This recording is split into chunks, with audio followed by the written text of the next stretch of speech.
1, 2, 3, come on!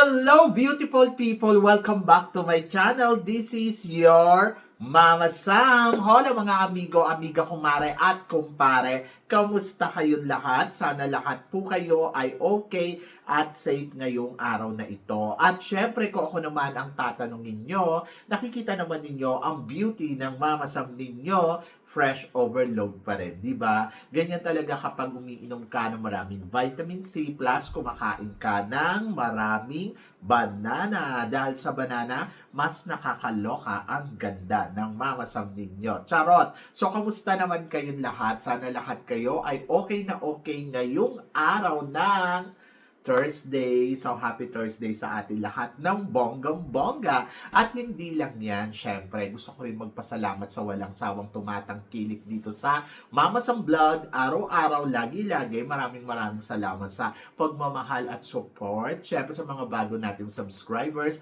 hello po sa inyo lahat. Maraming salamat guys sa pag-subscribe ninyo. Syempre, dito sa channel ko. At syempre, sa lahat naman ng Mama Sam dyan na laging sumusuporta dito. Araw-araw, lagi-lagi, maraming salamat guys sa inyong lahat. Kaya naman, ngayong araw na to, marami akong hatid na chika sa inyo na talaga naman, oh my gosh, magtataas ang kilay ninyo ng bonggang-bongga sa mga pag-uusapan natin ngayon. Kaya guys, huwag na nating patagalin ang ating mga chika. So, para sa una nating chika, eto nga, dating Mr. International China, ngayon ay, ayun nga, magkukumpit na sa Mr. and Miss Chinatown Global 2026. Ito nga ay wala nang iba kundi si Oliver Lorin. Oh, anong chika mo dito, Mama Sam? Well, ang chika ko, gwapo yan. Ayan, isa sa mga nagustuhan kong pambato ng China sa Mr. International dahil yung kagwapuhan niya ay talaga naman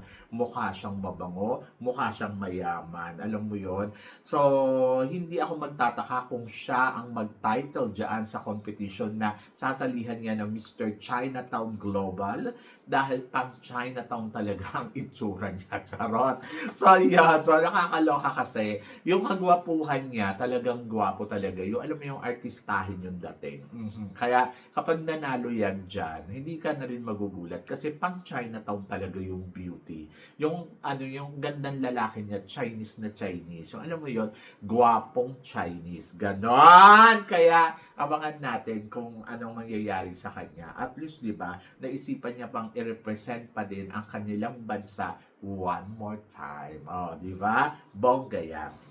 Kaya, abangan mo yan. Pero ito ang mas bongga. Miss Universe Pampanga. Ito na nga, kinurunahan na si Allison Hetland. O, di ba? So, siya ang lalaban sa Miss Universe Pampanga. Marami din sasabi si Jasmine Bungay. Pero hindi naman pala. Oo. So, ayan na nga. So, finally, na-reveal na ng Pampanga kung sino ang kanilang pambato. Ano daw ba ang masasabi ko sa beauty niya? Well, ang masasabi ko ay maganda siya. Maganda siya. So, parang feeling ko, kung talaga ito maghahanda ng bonggang-bongga ha, ay syempre, kakabugyan. Oo, pero kasi yung iba kasi maganda sa una, tapos later on parang nawawala yung ganda nila. Kasi syempre yung mga ganitong ano, alam mo yon, yung ire-represent na yung kanilang winner o yung kanilang representative para sa Miss Universe Philippines, syempre maghahandaan ng bonggang-bongga. Tapos pag competition na, doon na nawawala yung ganda.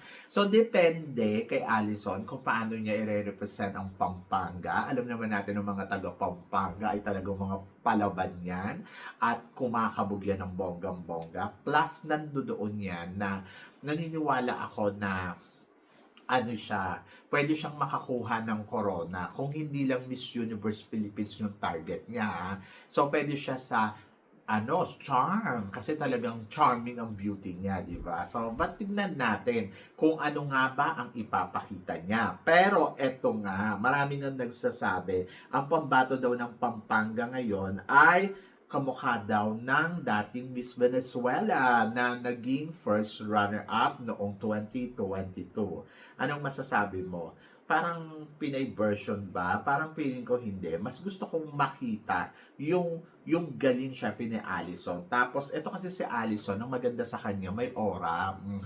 Yung aura niya, tapos kapag tinignan mo yung mukha niya, may ano ba, may kinang, sawang kung tawagin dito sa Thailand. Yung maliwanag yung mukha.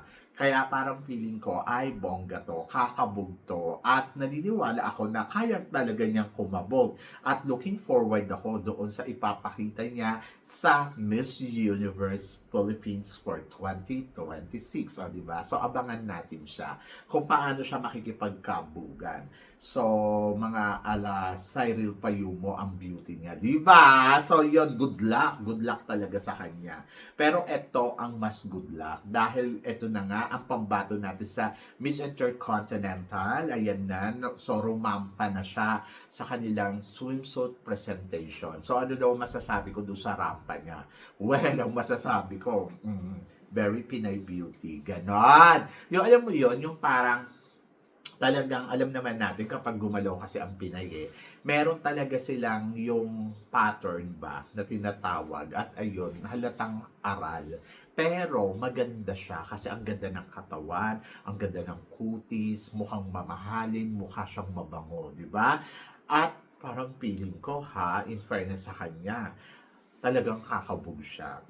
So maganda yung pasarela niya, maganda yung execution, tapos gusto ko yung tama lang yung ipinakita niya na queenly yung dating. Alam mo yon. Tapos yung smile niya, talagang pak na pak. O, di ba? San ka pa? So, naniniwala ako na kaya nitong kumabog at hindi lang top 20 ang mararating nito. Papasok to sa top 6, promise. Charot. So, yon.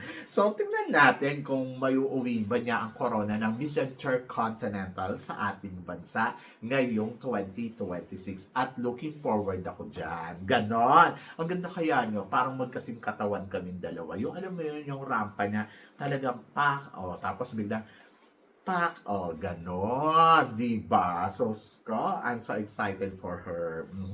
Pero eto, sabing ganon, Indonesia versus Philippines, Mama Sam, sino sa tingin mo ang mas kabog? Diyos ko naman, beauty pa lang. Kayo naman, may mga mata ba kayo? Charot. So, yun. So, syempre, maganda si Miss Philippines, makinis, mukhang mamahalin. Ang pambato ng Indonesia, syempre, very Indonesian beauty. At masasabi ko naman na may ganda naman siya, pero konti lang. Charot. So, yun, hindi ganun kadami. But the way kung paano, syempre, i-represent niya yung bansa nila, ayun yung panalo, di ba? Hindi lang naman yan sa ganda. Nandiyan din yan sa abilidad, sa execution, at higit sa lahat, sa performance. Kaya lang, medyo lumamang talaga si Philippines sa kanya sa lahat ng aspeto. But wish all the best para kay Miss Indonesia at wish all the best syempre para sa ating pambato. Malay ninyo, biglang malamangan tayo na Miss Indonesia. Maloka tayo ng bonggang-bongga. Diba? So, yon. Kaya wag natin i-underestimate yung kakayahan nila kasi meron silang tinatawag na magic. O, diba? Yung bigla silang nag-shine. Shine, shine. Ganon. Nakakaloka. Nakakaloka talaga. Pero good luck. Pero eto daw ang mas nakakaloka.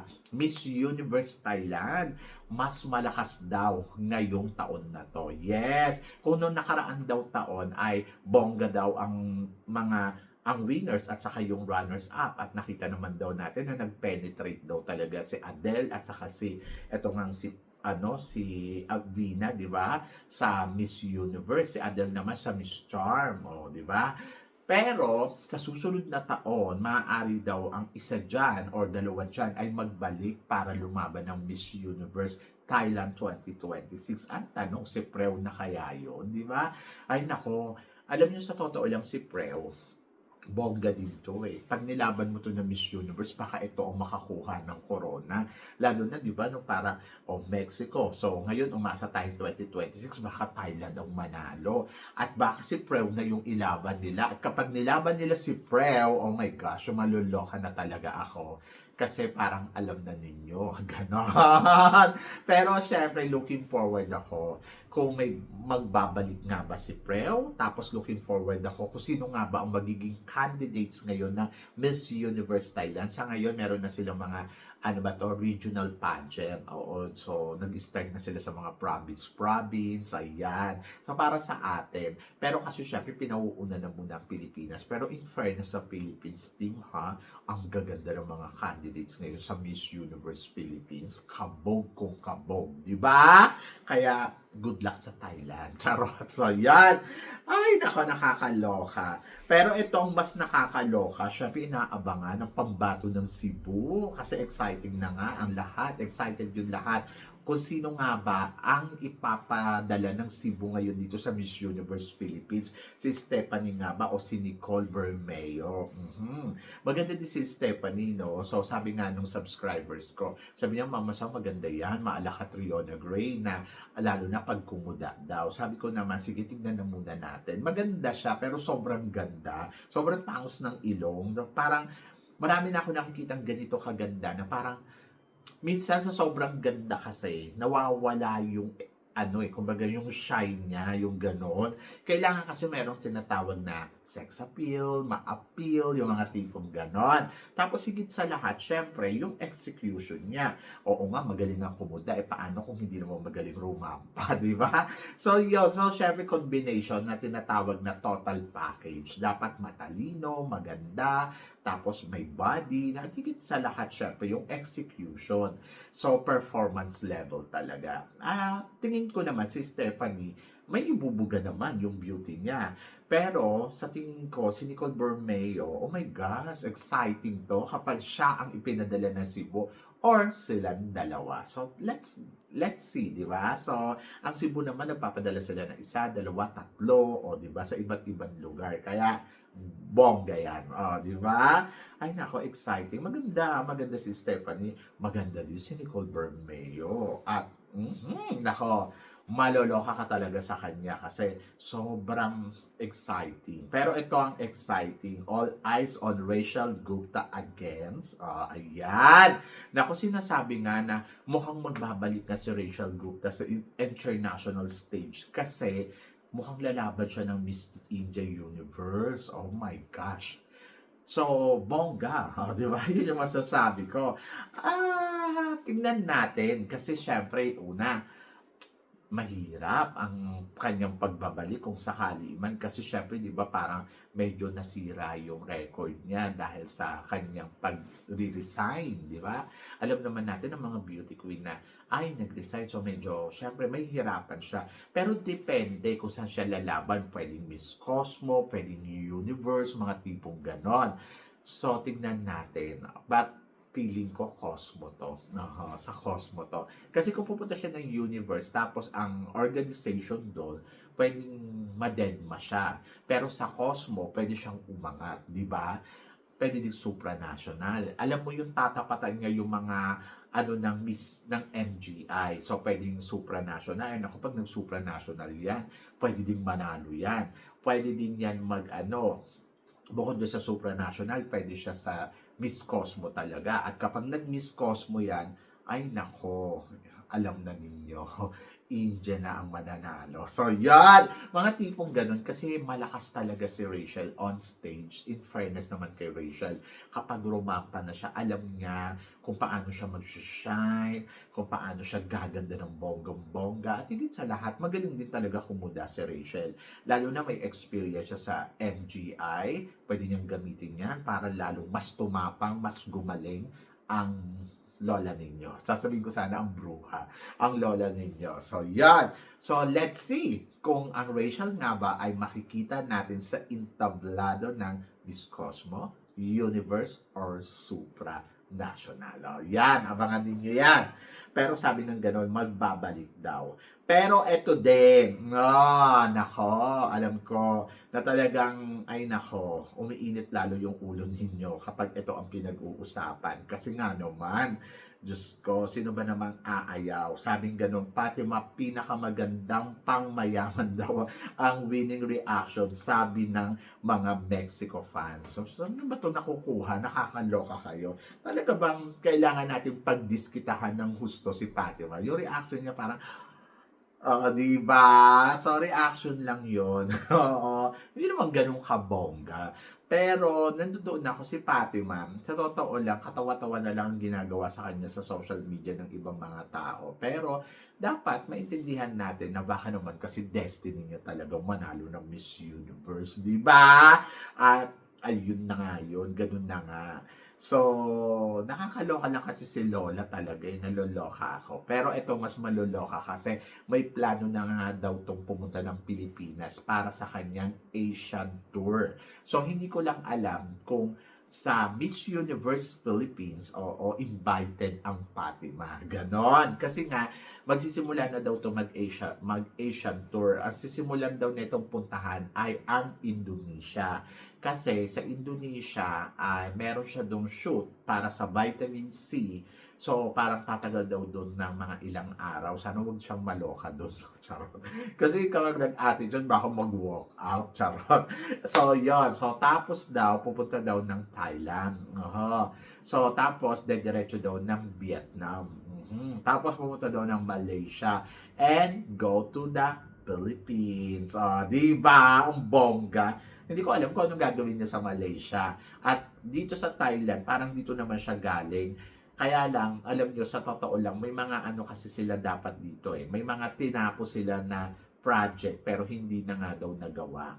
So ngayon, baka aayusin tapos ayun gagawin na ni Fatima. Tapos dediretso nga daw to sa Pilipinas at possible nga daw na magpunta to sa Miss Universe Philippines. Di ba? Kasi nga daw, every year, yung mga beauty queens ngayon na Miss Universe, so dati pangarap ko to ha, yung mga beauty queen na napapanood natin sila na sa Binibining Pilipinas, lalo na yung Miss Universe, lalo na pag pumunta talaga sila. But, syempre, sa Miss Universe Philippines, taon-taon talaga nag-i-invite sila ng mga ano. So ngayon, invited yata to si Fatima. And kayo ba, okay lang ba kayo na makita nyo si Fatima in person? Di ba? So, in fairness naman kay Fatima, mukha naman siyang maganda. Oo. So, ayun, let's see. Kasi excited din si Fatima na makita ang Pilipinas. So, ako naman, para sa akin, welcome na lang ninyo siya ng bonggang-bongga. Huwag niyo siyang awayin. Welcome to the Philippines. Tayo naman mga Pinoy, yung hospitality naman natin ay talagang wagas, di ba? Lalo na sa mga beauty queens na katulad ng mga Miss Universe, MGI, mga ganon, di ba? So, syempre, si Miss Universe yan, dapat i-embrace natin siya ng bonggang-bongga. Nang maloka din kayo, charot. So, yan. So, ikaw ba? Excited ka ba na makita si Fatima sa Miss Universe Philippines? Gusto mo ba siyang makita in person? So, i-comment below mo yan kung ano naman ang chika mo. So, yon. At syempre, wala naman tayong magagawa kung ang destiny niya ay talagang mag-tour sa Asia, di ba? So, ginagawa naman niya ng mga Miss Universe. So, gora na, di ba? Laban, ganon. So, welcome to the Philippines. Ganon na lang ang labanan. Anyway, so, ichika mo na lang kung ano ang reaction mo dito sa mga pinag-uusapan natin ngayon. So, please comment below para at least malaman ko naman kung ano naman ang chika mo sa mga tinatalakay natin. Syempre, maraming salamat sa inyong lahat sa support at pagmamahal na binibigay ninyo syempre dito sa channel ko. At sa mga hindi pa po nakaka-subscribe, please don't forget to click like and subscribe my channel at i-click nyo na rin po ang notification bell to more updated syempre sa aking mga chika. Sabi kang ganon, always keep smiling and laban lang. So guys, hanggang dito na lang. Hanggang sa muli nating chikahan. See you tomorrow. Thank you guys.